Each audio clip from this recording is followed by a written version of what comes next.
Welcome to food tag. ഇന്ന് നമ്മൾ കാണാൻ പോണത് ചില്ലി ഗോബി ഫ്രൈ ആണ്, അല്ലെങ്കിൽ കോളിഫ്ലവർ ഫ്രൈ, എന്ത് വേണമെങ്കിലും പറയാം. ഈ ഒരു റെസിപ്പിയിൽ മൈദ, കോൺഫ്ലോർ ഒന്നും ഉപയോഗിക്കുന്നില്ല. എല്ലാവരും വീട്ടിലുള്ള സിമ്പിളായിട്ടുള്ള ചേരുവകൾ കൊണ്ടാണ് ഇതുണ്ടാക്കിയെടുക്കുന്നത്. അപ്പോൾ വീഡിയോയിലേക്ക് പോവാം. അപ്പോൾ ഞാൻ ഇന്ന് എടുക്കുന്നത് ചെറിയൊരു കോളിഫ്ലവറാണ്. ഇത് ചെറിയ ചെറിയ കഷ്ണങ്ങളായിട്ട് അതുപോലെ മുറിച്ചെടുക്കണം. ഇതിലേക്ക് ഞാൻ കുറച്ച് ഉപ്പും പിന്നെ കുറച്ച് ചുടുവെള്ളവും ഒഴിച്ചു കൊടുക്കുകയാണ്. എന്നിട്ടൊരു 10 മിനിറ്റ് റെസ്റ്റ് ചെയ്യാനായിട്ട് വെക്കുകയാണ്. നിങ്ങൾക്ക് വേണമെങ്കിൽ കോളിഫ്ലവർ ബ്ലാൻഡ് ചെയ്ത് കൊടുക്കുക കേട്ടോ. അങ്ങനെ ചെയ്യണ സമയത്ത് ചിലപ്പോൾ വേവ് കൂടിപ്പോവും. അതുകൊണ്ടാണ് ഞാൻ ഈ ഒരു മെത്തേഡിൽ ചെയ്ത് കാണിക്കുന്നത്. വേവ് കൂടിപ്പോയാൽ കഴിക്കാൻ നന്നായിരിക്കില്ല, പിന്നെ നല്ല ക്രിസ്പി ആയിട്ടും കിട്ടില്ല കേട്ടോ. അപ്പോൾ ഇതിലെ വെള്ളമൊക്കെ മാറ്റി നന്നായിട്ട് കഴുകിയിട്ട് കൊണ്ടുവന്നതാണത്. ഇനി ഇതിലേക്ക് 1 ടീസ്പൂൺ മഞ്ഞൾപ്പൊടി, 1 ടീസ്പൂൺ നോർമലായിട്ടുള്ള മുളക് പൊടി, 1 ടീസ്പൂൺ കാശ്മീരി ചില്ലിപ്പൊടി, 1 ടീസ്പൂൺ ചതച്ച കുരുമുളക് പൊടി, 1/4 ടീസ്പൂൺ പെരിഞ്ജീരകപ്പൊടി, ഇഞ്ചി വെളുത്തുള്ളി പേസ്റ്റ് 1 ടേബിൾ സ്പൂൺ ചേർക്കാം, പിന്നെ 2 ടേബിൾ സ്പൂൺ കടലമാവ്, 2 ടേബിൾ സ്പൂൺ അരിപ്പൊടി, ആവശ്യത്തിനുള്ള ഉപ്പും കൂടെ ചേർക്കാം.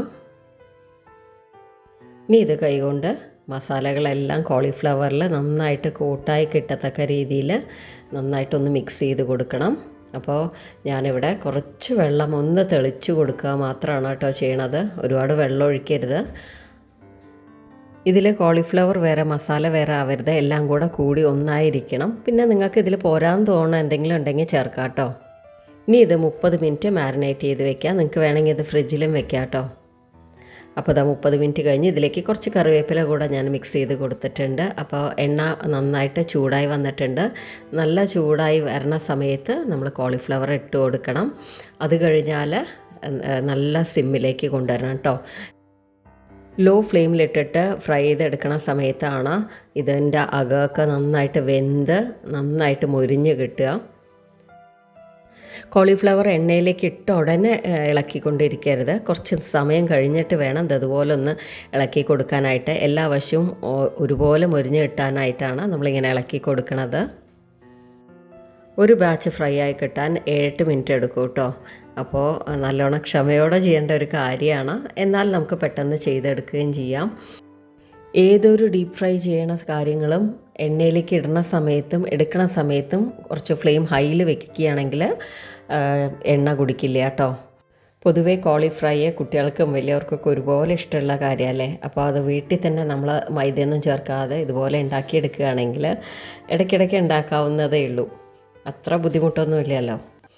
ഇത് ഹെൽത്തി എന്നല്ല ഞാൻ പറയണത്, എന്നാലും നമ്മുടെ വീട്ടിൽ തന്നെ ഉണ്ടാക്കിയെടുക്കണ സമയത്ത് പുറത്തേക്കാട്ടിലും എന്തുകൊണ്ടും ബെറ്ററാണല്ലോ. അങ്ങനെ നമ്മൾ ഓരോ ബാച്ചായിട്ട് ഫ്രൈ ചെയ്തെടുക്കുകയാണ്. ആദ്യത്തെ ബാച്ച് ഞാൻ ഫ്രൈ ചെയ്ത് വെച്ചതും ഞാനും ഹസ്ബൻഡും കൂടെ ഓർമ്മയില്ലാതെ കഴിച്ചു കേട്ടോ. പിന്നെയാണ് ഓർത്ത് അയ്യോ ഫോട്ടോന് വേണമല്ലോ. ഓൾറെഡി ഇത് ചെറിയൊരു കോളിഫ്ലവറാണ്. ഫ്രൈ ചെയ്ത് വെച്ച് കുറച്ച് നേരമൊക്കെ ഇത് നല്ല മുരുമുരാന്ന് തന്നെ ഇരിക്കും കേട്ടോ. അത് കണ്ടില്ലേ, നല്ല ക്രിസ്പി ആയിട്ട് കിട്ടിയിട്ടുണ്ട്. അപ്പോൾ ഇതുപോലെ എല്ലാവരും ട്രൈ ചെയ്ത് നോക്കണം. വീഡിയോ ഇഷ്ടമായോ? ഇഷ്ടമായിട്ടുണ്ടെങ്കിൽ ഒന്ന് ലൈക്ക് ചെയ്യുക, കമൻറ്റ് ചെയ്യുക. പിന്നെ കോളിഫ്രൈ ഇഷ്ടമുള്ള എല്ലാവർക്കും ഇത് ഷെയർ ചെയ്ത് കൊടുക്കണം. സബ്സ്ക്രൈബ് ചെയ്യാത്തവർ പ്ലീസ് ഒന്ന് സബ്സ്ക്രൈബ് ചെയ്ത് ബെല്ലൈക്കണൊന്ന് എനേബിൾ ചെയ്ത് ഓൾ എന്നുള്ള ഓപ്ഷൻ കൊടുക്കണം. അപ്പോൾ നാളെ വേറൊരു വീഡിയോ ആയിട്ട് കാണാം. താങ്ക്